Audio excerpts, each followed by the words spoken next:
오늘 이 본문의 말씀은 상황이 조금 여러 가지 복잡한 상황이 얽혀 있습니다. 예수님께서 오병이의 기적을 일으키시고 오병이의 기적을 보여주신 다음에 그 바로 즉시로 이루어지는 현상들인데, 지금 복음서 안에는 이 사건이 이제 복음서가 4개가 있는데 4개 안에 다 기록이 돼 있어요. 마가복음에도 기록이 돼 있고 또 마태, 누가, 요한복음에도 기록이 되어 있는 사건인데, 첫 번째 우리가 예수님께서 홀로 기도하러 산에 올라가시죠. 예수님께서 왜 갑자기 기도를 작심하셨을까라고 하는 그 내용은 요한복음에 기록이 되어 있어요. 요한복음 6장 14절 이하에 보면 그 사람들이 예수께서 행하신 이 표적을 보고 말하되 이는 참으로 세상에 오실 그 선지자라 하더라. 그러므로 예수께서 그들이 와서 자기를 억지로 붙들어 임금으로 삼으려는 줄 아시고 다시 혼자 산으로 떠나 가시니라.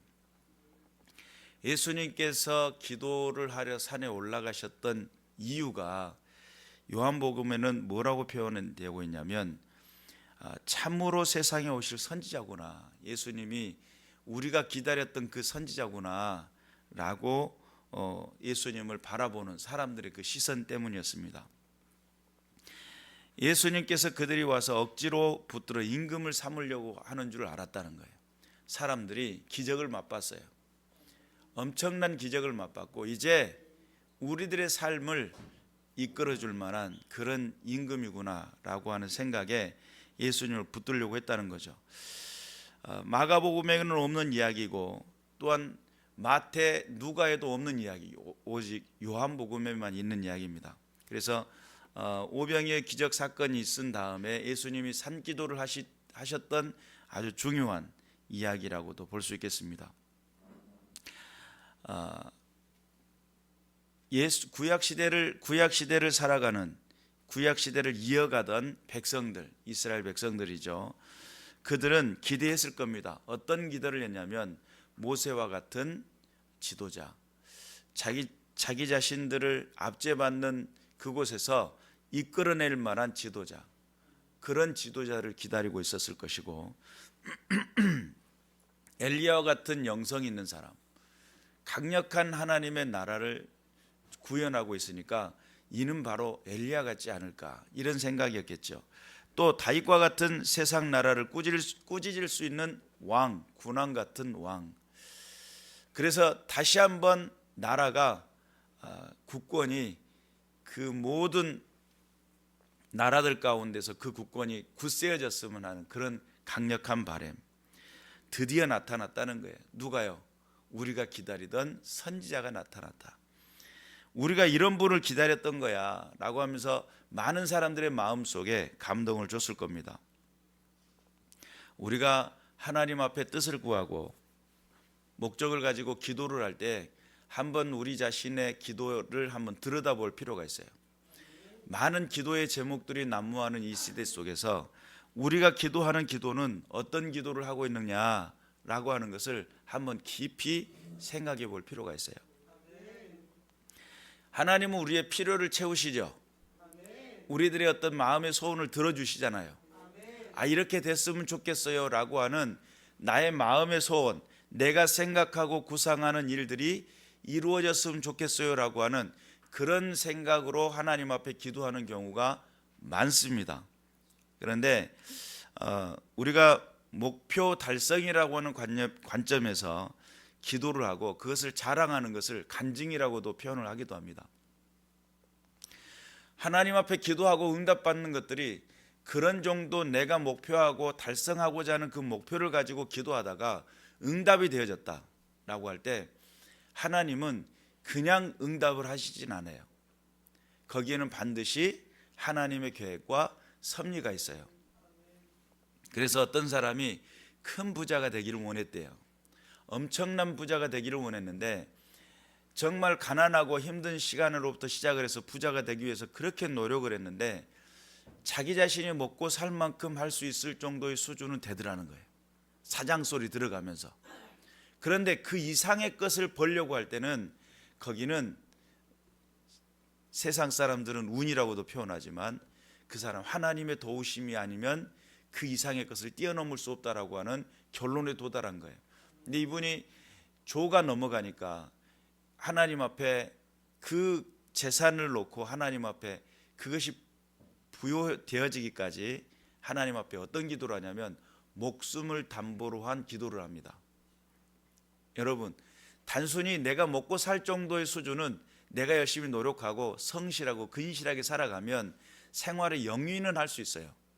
그런데 그 이상의 것을 생각하고 그 너머의 그 풍요를 바랄 때는 거기에는 반드시 하나님의 섭리와 뜻이 필요합니다.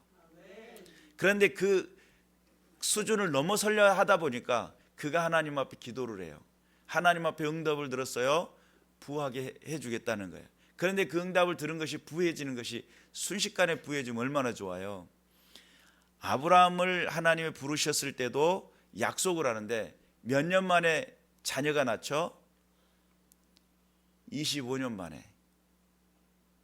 75세 때 부름받아 가지고 100세 때 자녀를 낳았으니까 내가 너의 후손을 통해서 하늘의 별과 같이 이런 약속을 하잖아요.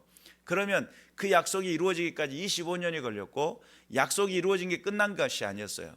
너의 자녀를 내게 바쳐라. 그러니까 묻지도 않고 따지지도 않고 아브라함은 하나님 앞에 바치려고 했어요. 그때 하나님 뭐라고 하냐면 네가 이제야 나를 사랑하는 것을 이제야 내가 알았다는 거예요. 네가 나를 사랑하는 것을 이제 알았다는 거예요. 하나님께서는 무언가의 그 약속을 성취할 때에 과연 이행할 만한가? 먹튀하는 사람 많죠? 먹튀하는 사람 많잖아요.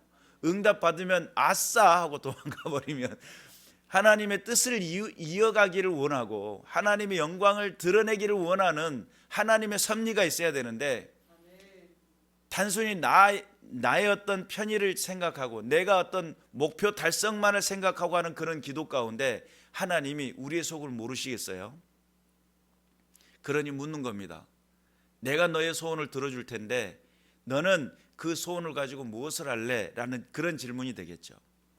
우리의 삶 속에 많은 사람들이 목표를 달성하기 위해서 내 가정, 내 어떤 사업체, 내가 하고 있는 모든 일들 다 잘 됐으면 좋겠다는 거예요. 그 하나님이 질문합니다. 네가 잘 되면 도대체 어떻게 하기를 원하는데? 라는 그런 질문이 있어요. 그런데 그런 질문들을 정확히 볼 줄 모르면 우리는 뭐에만 갇히기 쉽게 되냐면 잘 되는 것에만 갇히기 쉬워요. 응답 받는 것에만 목적을 둬요. 그리고 잘 되면 아싸 하고 도망칠 수 있는 확률이 있기 때문에 하나님은 묻습니다. 너와 내가 관계를 맺었으면 좋겠고 너의 그 마음의 소원을 내가 들어줄 건데 너는 나와 더불어 함께하기를 원하고 하나님은 우리와 소통하기를 원하며 대화를 나누시기를 원하세요. 그리고 하나님께서는 하나님의 그 놀라운 축복을 우리에게 주시기를 원하셔요. 그리고 우리가 소통되어지며 그 은혜를 나누기를 원하는데 당시 이스라엘 백성들은 임금을 기다렸는데 당신이 우리의 왕이 됐으면 좋겠습니다 라고 하는 그러한, 여러분 성경은 왕 싸움이거든요. 하나님은 왕이시다. 예수님이 왕이시다. 이 왕 싸움인데 세상 사람들은 자기가 왕이 돼 있어요. 그 예수님이 왕 임금을 삼으려고 하니까 예수님 왕 시켜준다고 하니까 그러면 예수님께서 하나님께서 그토록 원하셨던 하나님 나라에 대한 비밀이 하나님은 왕이시다라는 그 결론 앞에 이런 일들이 행해지고 있으니까 왕 삼아 준다고 하면 분명히 거기에는 하나님의 뜻으로 보고 예수님이 거기에 함께하면 좋잖아요. 근데 그들의 중심을 봤다는 거예요. 그들에게는 응답이 중요한 게 아니에요. 예수님이 그들을 볼 때 그들에게는 지금 임금이 중요한 게 아닌 것을 알았어요. 그들의 인생 속에 생활의 풀이, 삶의 풀이, 경제적인 풀이, 모든 상황 속에 잘 되는 것, 이것이 그들에게는 답이 되면 안 됐기 때문에 그래서 억지로 임금 삼으려는 줄 알고 예수님은 산으로 급히 올라갑니다. 우리가 읽었던 본문에는 예수께서 즉시 제자들을 재촉했다는 거예요. 빨리 가라고. 빨리 가. 그리고 뭐를 했어요? 자기가 무리를 보내는 동안은 배 타고 앞서 건너편으로 벳세다로 가게 했다는 거예요. 그리고 무리를 작별하신 후에 기도하러 산으로 올라가십니다. 그들의 중심 속에 그들의 마음을 알았기에, 여러분, 우리는 하나님 앞에 기도하는 그 이유를 알아야 돼요. 잘 되려고 하는데 왜 잘 되려고 하냐는 거예요. 대부분 많은 사람들은 다 잘 되려고 하잖아요. 풍요를 누리기를 원하고, 넉넉하면 내가 넉넉하게 돕기도 하고, 또 세워지기도 하고, 그런 일들을 하고 싶다는 거예요. 그런데 여러분, 사실은 부유할 때 하는 것은, 예수님이 그래요. 과부의 두렙돈을 보시면서 얘가 가장 큰 것을 했다는 거예요. 없는 중에 할 수 있는 그 마음, 희생이라고 하는 거, 헌신이라고 하는 것은 있어서 하는 게 아닙니다. 희생과 헌신은 내 안에 내 삶을 녹여가지고 하는 것이 희생이고 헌신이 되는 거예요. 예수님이 희생하실 때에 넉넉하니까, 생명이 영원하니까 그 중에 하나 넣어줄게, 그게 아닙니다. 당신을 십자가에 완벽하게 내어주셔요. 수없는 많은 고통을 당하시면서 하나님의 그 놀라운 그 사랑을 우리에게 보여주셔요. 우리의 삶 속에서 내가 1조 자산이 되면 내가 주를 위해서 얼마 하겠습니다, 그렇게 넉넉해 가지고 할 수 있는 것들, 그럴 수 있다고 한다면 우리는 한번 생각을 해봐요. 내게 주어진 1조 자산보다 한참 부족하지만 나는 하나님을 향한 어떤 헌신이 있는지, 그리고 그 헌신을 위해서 내가 무엇을 결단하고 있는지, 내 결단이 하나님 앞에 어떻게 쓰여지기를 원하고 계시는지, 크고 작고의 문제가 아닙니다. 하나님 앞에 크게 무슨 1조면 뭐고 2조면 뭐고, 하나님 앞에 그게 뭐겠어요? 정말 뜬구름 잡는 이야기죠. 1조가 뭐고, 우리 수준에. 근데 우리에게 땅덩어리 드린다면, 목포 땅을 드린다 한들, 아니면 대한민국 땅덩어리를 하나님 앞에 드린다 한들, 그 땅의 의미가 어떤 의미겠냐 말이에요. 하나님 앞에서 크고 작은 의미가 아니라 하나님과 더불어 소통하기를 원하시는 하나님, 그 마음을 이해하시길 바랍니다. 하나님께서는 우리와 더불어 함께하기를 원하시고, 우리의 삶을 세워주기를 원하시고, 우리의 삶 속에 꿈을 주시기를 원하세요. 하나님이 통치하는 나라는 어떤 나라일까? 하나님 임재하는 나라는 어떤 나라일까? 하나님이 베푸시기를 원하시는 그 놀라운 세계 가운데 내가 거기에 들어가서 하나님이 주시는 그 비전, 여러분, 비전 그러니까 조금 막연하잖아요. 하나님이 보여주시는 세상, 그런 세상은 어떤 세상일까? 아무개야, 이리 와봐, 여기 좀 보렴. 그런데 그 골목길을 돌아서서 보는 세상이, 그 열려지는 세상이 하나님께서 만들어 놓으시고 축복하시려고 하는 어마어마한 세상이 준비됐는데, 항상 골목길을 돌아서지 못하고 순종하지 못하고 이쪽에 웅크리고 앉아서 불순종하면서 무엇을 기대해요? 내가 소망하고 내가 바라고 내가 원하는 거 이루어졌으면 좋겠다는 거예요. 아니, 그러니까 이쪽으로 와보라고. 너는 나를 따를 수 있고 너는 나를 믿을 수 있니? 돌아가는 수고인 것 같지만 하나님께서는 내게 보여주기를 원하는 어마어마한 나라, 엄청난 그 세계가 있음을 우리에게 이야기하시려고 하시는데, 우리는 아니라는 거예요. 지금 당장 내 눈앞에, 지금 당장 내가 원하는 것, 이렇게 생각하는 것을 목표 달성적 기도라고 그래요. 대부분의 많은 사람들이 목표 달성적인 기도를 하고 있어요. 그러면 그 가운데서 하나님의 섭리와 하나님의 뜻이 있겠느냐? 하나님의 섭리와 그 뜻이 있겠느냐? 라고 하는 것을 생각해 볼 필요가 있어요. 여러분, 이때 당시 이 사람들은 예수님을 당장 임금 세우면 자기들에게 삶을, 평안을 줄 것 같고, 또 기적도 나타나잖아요. 병자가 고침을 받는데 귀신이 떠나가잖아요. 막 나라가, 온 전체가 막 행복이 일어날 것만 같은, 그래서 당장 임금 삼으면 나라가 잘 될 것만 같은. 사실은 예수님 왕이시죠. 왕은 왕이신데 그들이 바라고 소망했던 왕이 아니에요. 그는 겸손의 왕, 어떤 가사의 이름처럼 겸손하고 이 땅에 오셨지만 그는 심판의 왕이에요. 만왕의 왕이 돼요. 그런데 그분이 원하시는 그 세상은 우리가 생각했던 것과는 전혀 달라요. 그리고 그 가운데서의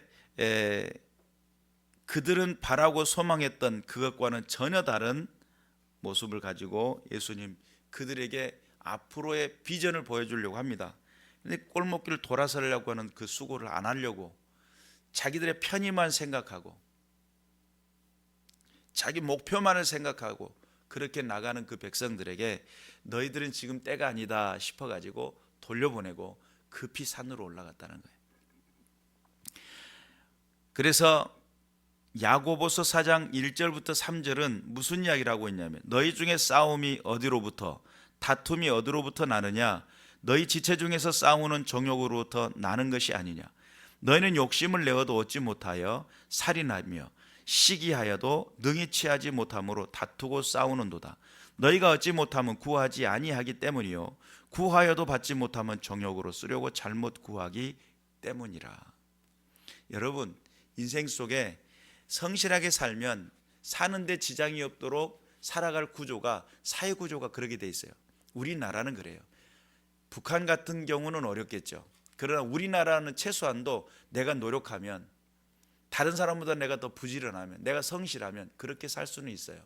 그러나 내가 정말 다른 사람에게 영향력을 주고 어떤 뭔가의 뜻을 가지고 삶 속에 어떤 기준을 세워 나가려고 한다면 하나의 CEO도요 가치가 있어요.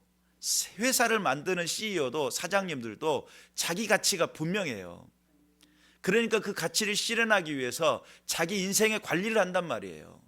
삶을 관리한다는 거예요. 시간을 관리하고요. 안에 믿음의 사람들이 믿음을 가지고 믿음을 선택하고 하나님의 뜻을 나타내려고 할 때에 우리가 그런 가치도 없이 하나님의 영광이라고 하는 그런 믿음의 가치도 없이 하나님의 그 부르심 앞에 주님의 영광이라고 하는 분명한 가치를 왜 내가 노력해야 되는데 왜 내가 수고해야 되는데 그런 이유와 그 가치가 없이 노력만 하고 있다면 그 노력은 오래가지를 못해요. 낙심하고 포기하고 좌절하게 됩니다. 그러니까 세상도 가치를 세워서 자기의 인생의 관리를 해나가면 나가는데 믿음의 사람들은 깨어있어야 될 줄로 믿습니다. 정욕으로 쓰려고 잘못 구했기 때문이라는 거예요. 구하면 반드시 응답받습니다. 그러나 그것이 정욕이 되려고 한다면 하나님은 주시지 않는다는 거예요. 우리가 명확히 알아야 돼요. 우리가 이제 저녁 기도회를 통해 가지고 열심히 기도하잖아요. 근데 여러분 기도를 할 때 기도가 하나님 앞에 열심히 기도만 하면 응답이 되는 것처럼 그렇게 우리가 들려지잖아요. 우리는 깨달아야 돼요. 어떤 것을 깨달아야 되냐면 내가 이것을 구하는 목적을 알아야 돼요. 내가 이 목적을 가지고 기도를 하잖아요. 그러면 하나님께서는 잘못된 구한 것에 대해서는 응답을 하지 않아요. 그러나 바른 기도의 제목을 가지고 정말 하나님께서 기뻐하시는 일들이 이루어지고 행해지기를 원하는 그 목적을 가지고 하나님 앞에 나간다면 하나님은 들으시고 응답하실 줄로 믿습니다. 하나님 앞에 막 기도하면 응답 받아요. 맞는 말이기도 하고 틀린 말이기도 해요. 그래서 하나님 앞에 막 기도하면 하나님이 응답해 주셔요. 때로는 이 사람에게 관심사가 하나님의 능력이 있음을 보여주시고자 하는 목적이 있을 때는 응답하셔요. 그러나 이 사람에게 인생 속에 아주 중요한 선택의 기로가 서게 될 것이고 앞으로 하나님께서 이 자녀를 잃어버리지 않게 하기 위해서는 때로는 안 주시는 것이 응답이에요. 이해가 되시죠? 그래서 우리가 분명히 깨달아서 하나님 앞에 욕심을 내어도 받지 못해요. 우리가 욕심이라고 하는 것이 잘못 선택되어질 때에 그런 현상들이 생겨나기 때문이죠. 세상 신들에게 세상 사람들이 하는 듯이 하는 기도는 멈춰져야 됩니다. 그리고 또한 하나님은 우리의 하나님이 되시고 우리 아버지가 되시기로 작정하신 분이시기 때문에 여러분 우리는 가장 중요한 게 뭐냐면 부모는 자녀들의 필요를 알아요. 그리고 부모는 자녀들의 모습 속에 뭐가 그들에게 필요한지를 너무 잘 알기 때문에 부모의 심정을 가지고 하나님 우리에게 다가오셨어요. 아니 앞에 눈이 달린 부모도 앞에만 달렸는데 자녀들의 고민을 알고 자녀들의 형편을 아는 것이 부모라고 한다면 느낌으로 알고 눈으로 보고 알고 귀로 들어서 아는 부모라고 한다면 하나님은 영이신데 우리의 모든 내 속을 들어갔다 나왔다를 아시는 분이신데 나의 강팍함을 모르시겠어요? 나의 순전함을 모르시겠어요? 내가 하나님 앞에 헌신에 대한 다짐을 모르시겠냔 말이에요. 내가 주님 뜻대로 살려고 하는 것이 아니라 응답만 되기만 하면 아싸 이러고 끝날 것 같은 인생을 하나님 모르시겠냔 말이에요.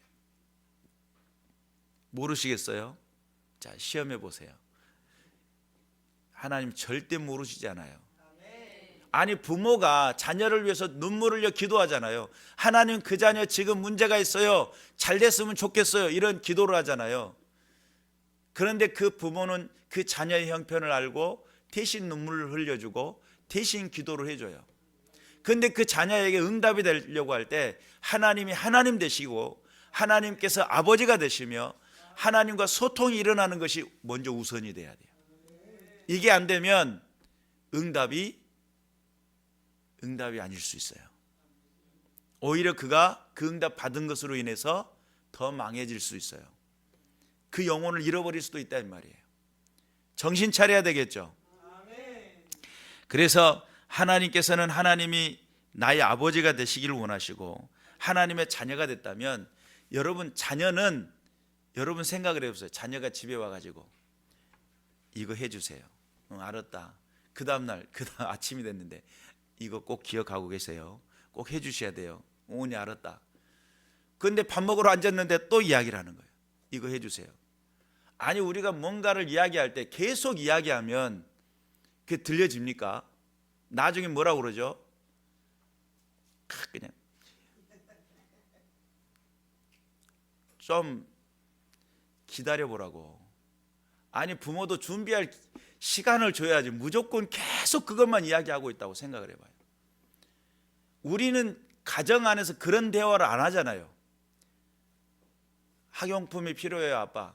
그러면 오니 알았다라고 하면 그 학용품에 대해서 준비하는 시간을 통해 가지고 살 수 있는 돈을 주든지 아니면 사다가 갖다 주든지 뭐 그렇게 될 거 아닙니까? 그러면 우리가 기도를 할 때 항상 부모와 자식 간의 대화를 할 때 오늘 무슨 일이 있었고 내가 어떤 삶을 살았으며 우리 친구하고 어떤 일들을 하다가 이게 부딪혔는데 내가 이걸 참았는데 잘한 건 맞아. 그거 잘한 것 같아. 이런 뭔가 소소하면서도 정말 진솔하면서도 뭔가 이런 대화가 일어나야 될 것 같은데 목적적인 모습만 가지고 앉아있을 때가 너무 많다는 거예요. 하나님과 소통을 할 때. 그런 기도 가운데 예수님은 뭐라고 표현하냐면 안 된다는 거예요. 그렇게 이야기하면 안 된다는 거예요. 관점이 바뀌어야 되고 접근이 달라져야 돼요. 여러분, 우리가 자녀입니까? 하나님의 자녀이십니까? 자녀면 부모의 마음을 이해하는 것이 먼저 우선이에요. 부모는 자녀의 마음을 이해하려고 하는 것이 부모이기도 해요. 그러니까 대화가 어떤 대화겠어요? 부모와 자식 간의 대화가 늘 계산하면서 저번에 응답하셨 요거 체크 쫙 긋고 그 다음에 계속 목적만 가지고 계속 이야기하는 그 가정은 엄청 여러분 스트레스를 우리나라 말로 바꾸면 뭔 줄 알아요? 수틀렸어요. 완전히 수틀려 그래. 그러면 너 더 안 되겠다. 우리의 대화를 다시 고쳐야 되겠다. 완벽하게 거기에는 뭔가 바뀌어지게 돼요. 구조가 달라져야 돼요. 여러분, 우리가 하나님 앞에서 분명히 깨달아서 기도를 할 때 기도가 하나님 앞에 응답이 되는 아주 중요한 핵심 포인트가 예수님이 딱 정해놨어요. 어떤 말씀으로 정했냐면 먼저 그의 나라와 그의 의를 구하라. 그리하면 이 모든 것을 너에게 더하시리라. 자녀에게 필요한 것을 하나님이 더하신다는 거예요. 하늘에 나는 새를 보라. 그를 하나님이 먹이고 입히신다는 거예요. 들에 피는 백합화를 보라. 그를 하나님이 자라게 하신다는 거예요. 하나님께서는 그 모든 걸 하실 수 있는 분이세요. 근데 우리는 목적만 가지고 하나님 앞에 나왔어요. 그러면 협박을 하는 겁니다. 이거 들어주셔야만 됩니다. 이거 들어주셔야 내가 믿죠. 안 믿어지는데 막 이러면서 협박하는 거예요. 그 다음날 왔는데 또 똑같은 제목 가지고 주여 들어주시 이렇게 이야기를 하니까 그러면 거기에는 이게 자녀와 부모와 자식 간에 하나님이 나의 아버지가 되시고 부모와 자식 간의 대화의 연결성, 연결고리가 아닌 채무자와 빚 갚을 자와 받을 자가 같이 앉아가지고 빚 청산하고 있는 것과 같은 개념이에요. 오늘은 주셔야 되겠죠. 이렇게 나오는 거예요. 오늘은 들어주셔야 되겠잖아요. 응답하셔야 되겠잖아요. 이렇게 따지는 거죠. 우리가 목적만 생각을 하니까 누구의 마음이 상처받는지를 몰라요. 하나님의 마음이 상처받는지를 몰라요. 내 목적만 계속 이야기를 하니까 상처를 받아요. 그리고 그것이 나중에는 협박이 돼요. 하나님 앞에. 자녀가 잘 살아야 되는데 이거 해 주셔야 되는 거예요. 그럼 날마다 빚쟁이처럼 우리 주님은 뭘 갚아야 될 것처럼 그렇게 따라다니면서 이번엔 이거냐, 알았다 오냐, 또 이번엔 이거냐, 아니 세상 기준으로 세상 가정 안에 자녀들이 만약에 그렇게 따지고 든다고 생각을 해보세요. 참 복잡하고 그 가정 복잡한 가정이에요. 정상적인 가정은 아니에요. 정상적인 가정은 일상의 생활에 사랑의 이야기를 나누고 고민이 있으면 그 고민을 함께 나누고 함께 소통을 하고 소소한 이야기거리로 그 시간들을 나누며 얼굴을 보고 앉아만 있어도 기분이 좋아. 얼굴만 대면하고 있는 것 자체도 기분이 좋아요. 그리고 거기서 뭔가를 하고 있는 노력하고 있는 모습을 보면 그 노력하는 모습을 보면서 다 기특하다 이런 생각이 드는 거예요. 그런데 우리가 그런 어떤 것을 다 빼버리고 주님과 나 사이는 빚 받을 자와 빚 갚을 자만 앉아있는 것 같은 그런 느낌으로다가 날마다 기도하는 자리에 앉아있다면 답답하겠죠. 먼저 그의 나라와 그의 의를 구하라. 하나님의 나라를 구하는 것은 영혼 사랑, 영혼 구원이에요. 그리고 또한 하나님의 교회를 생각하는 것은 하나님께서 이 공동체가 더욱더 힘이 있어서 하나님의 뜻을 드러내는 데 목적을 두는 거예요. 하나님, 제가 부자가 되어야 될 이유가 있다고 한다면 하나님 나라를 확장하는데 제가 쓰임받기를 원합니다. 하나님, 제가 넉넉한 삶 속에 은사가 풍요를 누릴 은사의 능력이 있기를 원한다라고 하는 것은 죽어가고 아파하는 이들을 세워주기를 원하는 겁니다. 내가 은사가 필요한 이유예요. 내가 물질이 풍요한 이유는 교회들을 세워나가기를 원해요. 그런 목적이 분명해져서 하나님 필요하시면 나를 통해 일하실 것 같으면 제게 물질의 힘을 주시든지 제게 은사의 능력을 주시든지 제게 하나님의 말씀을 더욱더 강하게 믿을 만한 힘을 주시든지 믿음을 키워주시든지 하나님의 나라가 확장되기를 원합니다. 아니, 주님의 나라의 일원으로서 하나님이 원하시고 기뻐하시는 그 뜻에 관심을 갖는 게 그게 잘못된 거예요. 아버지가 못을 들고 박으려고 하는데 사다리가 흔들려 이걸 흔들리는데 이걸 하다가 벽장을 때리고 좀 있으면 손을 때릴 것 같으니까 아들이 잽싸게 와가지고 그 사다리를 붙들어 줬어요. 아따 든든하다. 조금만 거기 잡고 있어봐. 박았단 말이죠. 그러면 이게 하나의 가정 안에서 소통이라는 개념이에요. 부모가 생각하고 관심을 갖는 것에 관심을 쓰는 것. 여러분 오늘 깨달음이 있으시길 바랍니다. 내가 정말 무엇을 향해 나가고 있는지를 깨달아지시길 바랍니다. 인생 속에 어떤 결과를 가지고 나가려고 하는지를 명확하게 보여주시기를 주님의 이름으로 축원합니다. 한 사람이 두 주님을 섬기지 못할 것이니 혹 이를 미워하고 저를 사랑하거나 혹 이를 중히 여기고 저를 경히 여김이라. 너희가 하나님과 재물을 겸하여 섬기지 못하느니라. 내 보물이 있는 그곳에 내 마음도 있느니라. 사람들은 자기 자신의 관심사가 있잖아요. 그것이 더 우선순위가 돼버리면 하나님을 외면합니다. 하나님은 그걸 아셔요. 그러니까 그것을 주시는 것이 이 사람에게는 앞으로 이 사람의 비전을 보고 앞으로는 삶의 모든 영역 가운데 하나님을 영화롭게 할 만큼 인격이 갖춰져 있고 삶의 기준이 되어 있을 때는 하나님 무한대로 축복해버려요. 그러나 이 사람에게 줬을 때 이게 흉기가 되고 다른 사람을 아프게 하거나 또한 삶의 자기 인생을 망치는 일이라고 생각했을 때는 안 주셔요. 또 안 주셔야 맞잖아요. 아기가 지금 아주 예민한 칼을 들고 써보겠다고 주라는데 부모가 누가 들려주냔 말이에요. 너는 조금 더 있다가. 그렇죠? 그러는 거예요. 이게 순서가라는 게 있어요. 하나님을 아버지로 여기십니까? 하나님이 여러분의 인생 속에 책임지시고 은혜 가운데 삶의 자리로, 그 축복의 자리로 부르시고 계신다는 걸 믿으십니까? 먼저는 하나님과의 관계가 형성이 되시길 바랍니다. 아니, 내가 하나님과의 신뢰감이 없는데 하나님이 나에게 복이 되시겠어요? 또는 내가 하나님 앞에서 그분을 신뢰하는 마음이 강하면 강할수록 하나님께서는 하나님 하실 것에 대한 기대가 있으니까 내 인생에 이끄시는 대로, 여러분 자신감이 생기면 생길수록요, 내 인생 이끄시는 대로. 그런데 뒤에서 누가 받아준다고 하니까 받아줄 걸 믿고 그대로 넘어지는 거예요. 눈 감고. 신뢰감이 있다는 것은 인생을 던지는 거예요. 그 신뢰가 하나님이 나의 인생을 축복하시고 내 삶을 주도하시고 내 삶 가운데 영광을 받기로 작정하셨다고 한다면 하나님이 이끄시는 대로. 우리는 생각하죠. 하나님 이끌었다가 잘못하면 웅덩이에 빠지면 어쩌냐는 거예요. 난 눈 감았는데, 내가 뭔가 컨트롤이 안 되는데, 이렇게 생각할 때가 너무 많아요. 아닙니다.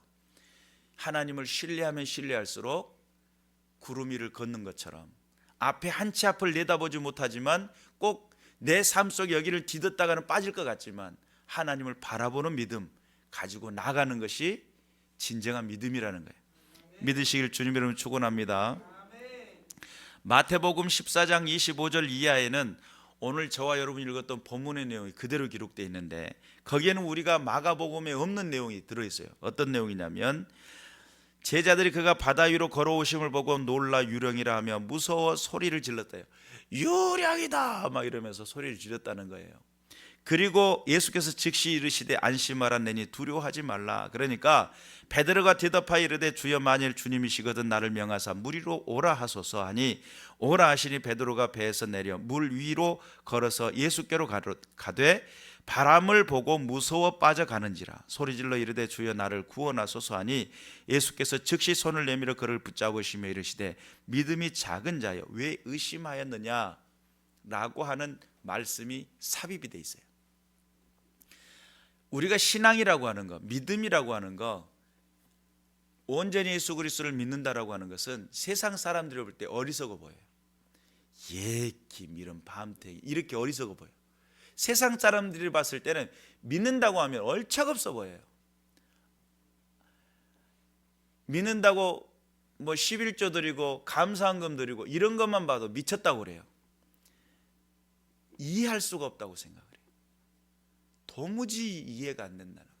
아니, 그 돈이면 외식할 수 있는 돈이고 가족들이 영위할 수 있는 그런 돈인데 왜 그러냐는 거예요.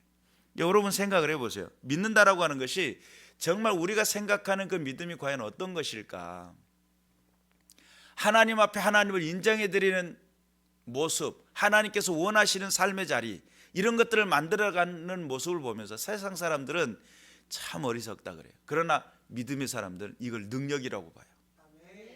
하나님께서 내 삶을 지키시고 보존하시고 하나님의 삶 가운데서의 내가 누리는 삶의 모습이라고 그래요. 여러분, 그런 기준점이 엄청 다르죠. 그리고 예수님만 바라봤더니 무리를 걸었다는 거예요. 믿음이라는 것이 꼭 이런 현상입니다. 불가능한 것처럼 보이지만 가능하게 하시는 하나님, 할 수 없을 것 같지만 하게 하시는 하나님, 이게 능력이에요. 그리고 그러한 삶 속에 있었는데 일단 바람과 파도는 현실적인 거죠. 이게 무서워가지고 그걸 쳐다보는 순간 이랬다가는 우리 가정 경제가 흔들리겠는데 이러면서 아예 믿음까지도 포기한 사람들이 많아요. 하나님을 신앙하는 그 자체를 포기하는 사람들이 많아요. 그런 사람들을 봤어요. 여러분, 우리는 알아야 돼요. 하나님은 살아계십니다. 지금도 역사하십니다. 우리의 삶 속에 하나님 앞에 영광을 돌려드리는 믿음의 군사들이 되시길 바라고, 그리고 또한 하나님 앞에서 하나님을 믿는 그 믿음으로 하나님의 역사하심을 드러낼 때에 철저하게 하나님의 뜻을 나타내고 증명할 수 있는 그런 믿음의 자리가 되시길 바라고, 오늘 무리를 걷는 이 사건은 하나님께서 왜 허락하셨을까? 예수님을 통해서 왜 허락하셨을까라고 했을 때 먼저는 하나님 나라의 임재를 확정하기 위함입니다. 예수님이 땅에 오셔가지고 귀신을 쫓아내고 병자를 고쳐내고 죄 사함의 권세가 있음을 알게 하고, 또한 그리고 하나님 나라에 임재했음을 알려주는 죽은 자를 살려내요. 그리고 자연 만물이 하나님 앞에 말씀 앞에 복종하는 것을 보여줘요. 왜요? 그분은 창조주 하나님이시기 때문에. 그러니까 그 놀라운 그 말씀이 지금 한 사람의 개인을 통해 이루어졌어요. 그랬더니 나중에 베드로도 나중에 죽은 자를 살려내요. 바울도 죽었다고 하는 사람들을 죽었다고 했는데 다 울고 있을 때 아니다, 이에게 생명의 끈이 있다 그러면서 살려내잖아요. 믿음의 사람들이 죽어가는 사람들을 살려내요. 죽었다고 시한부 판정받은 사람들이 제가 섬겼던 교회 안에서도 말기암으로 해가지고 죽었다고 했는데 기도해가지고 목사님 안수기도 한번 나서 부르세요. 그래가지고 그분이 교회도 안 다니던 분인데 불교에 심취했던 분이에요. 생김새도 영락없이 그렇게 생겼어요. 그 부처님 같이 생겼어요. 기대기도 이렇게 길어가지고요. 얼굴도 부처님 얼굴 같이 생겼어요. 인사할 때도 전사님 오셨어요. 이렇게 인사하신 분이 이거를 못 고치더라고요. 손모가지가 올라가는 것을 못 고쳐. 근데 그가 절에 심취한 만큼 하나님이 진짜 하나님인 것을 경험한 다음에 성경 읽기를 하는데 얼마나 집중해서 읽는지, 하나님 말씀이 하나님이라고 믿고. 여러분, 우리가 이걸 알아야 돼요. 깨달음이 일어나야 돼요. 하나님 되심을 보여주고 확증하기 위해서 믿으시길 바랍니다. 두 번째는 제자들의 믿음을 위해서입니다. 제자들이 오늘 이 사건이 있은 다음에 마태복음 14장 33절에 보니까 배에 있는 사람들이 예수께 절하며 이르되 진실로 하나님의 아들이로소이다. 진짜 하나님의 아들이라고 고백을 해버렸어요. 그리고 또한 제자들의 그때 당시 마가복음 우리가 오늘 읽었던 본문의 6장 52절에 보니까 깨닫지 못하고 도리어 그 마음이 둔해졌다는 거예요. 그 둔탁해진 마음을 믿게 하시는 하나님의 놀라운 능력이었어요. 하나님 앞에 평범했던 사람들의 마음 속에 하나님을 인정하는 마음, 비범한 사람들로 바뀌기 시작해요. 그리고 또 세 번째는 복음의 시급성입니다. 제자들의 마음을 이렇게 세우지 않고서는 나가지를 못하잖아요. 그들의 마음 속에 허황된 생각을 갖고 있으면 안 되잖아요. 그러니까 거기에 정리정돈이 필요해요. 그래서 그 정돈이 일어난 다음에 거기를 진행하는데, 신앙이라는 것은 평범한 게 아닙니다. 아주 비범한 겁니다. 우리가 믿는다라고 한 하나님은 살아계신 분이십니다. 여러분의 인생 속에 주가 되시고 모든 인생의 주관자이십니다. 생사화복의 주관자이십니다. 이런 것들이 깨달아져야 될 줄로 믿습니다. 철저하게 하나님을 하나님으로 섬겨드릴 줄 아는 믿음, 저와 여러분 가운데 일어나야 될 줄로 믿습니다. 그래서 저와 여러분 하나님을 모셨었죠? 하나님을 모시고 살아가는 사람들이잖아요. 철저하게 하나님을 온전히 믿고 그 믿음 안의 삶을 살아가고 하나님의 영광을 드러내는 저와 여러분이 돼야 됩니다. 여러분, 깨달음이 반드시 일어나야 됩니다. 적당히 믿고 대충 하고 알아서 되겠지라고 생각하면 절대 안 그럽니다. 알아서 안 됩니다. 여러분, 질문을 받을 때가 와요. 너 진짜 믿었니? 라고 하는, 너 하나님의 자녀였니? 라고 하는 질문을 받을 때가 와요. 그때 내 자녀입니다. 근데 하나님의 자녀입니다. 자녀로서의 삶을 질문할 거예요. 네가 진짜 자녀로서의 삶을 선택했니? 나를 영화롭게 하는 자리에 그 영광을 돌릴 수 있었니? 오늘 우리가 교동문 읽을 때에 모든 벌판이 벗겨졌다고 그러죠. 그런 본문이 나와요. 그리고 뭐라고 하냐면 하나님의 영광이 드러났다고 그래요. 이 자연 만물을 소생하고 있는 곳에 하나님의 영광이 드러낸 모습이 그곳을 벗겨내는 것을 통해서 하나님의 영광이 드러났다는 거예요. 그 어떤 의미냐면 자연의 모든 만물을 섬기고 있는 사람들, 자연 가운데서의 삶을 살아가는 생터, 그 삶의 터전 가운데 하나님의 임재는 그거 자기들이 의존하고 살던 의지했던 것들을 다 걷어낼 수 있는 힘을 가지신 하나님. 하나님은 초월자시고 능력자라는 걸 보여주신 하나님. 여러분, 하나님을 만날 때 풍요로운 하나님을 만나시길 바래요. 괜히 고집부리다가 확 걷어내시는 하나님, 그런 하나님 보시며 그 영광을 보는 그런 어리석은 백성들 되지 마시고 하나님께서 나에게 복을 주시고 은혜 주시는 그런 자리에서 만나야죠. 잘못된 곳에서 만나면 하나님 엄청 무섭습니다. 더 늦기 전에, 더 망하기 전에 하나님 앞에 온전히 깨어 있어서 주님의 영광을 드러내는 믿음의 군사들이 되어야 될 줄로 믿습니다. 그래서 여러분, 하나님을 대충 알고 적당히 알고 그냥 평범하게 알고 그렇게 했다가 하나님의 임재를 경험하는 순간 깜짝 놀래요. 이게 하나님에 대한 그 존재를 정확히 깨닫고 믿으시길 바라고 철저하게 주님께 영광이 되시길 주님의 이름으로 축원합니다. 기도하겠습니다.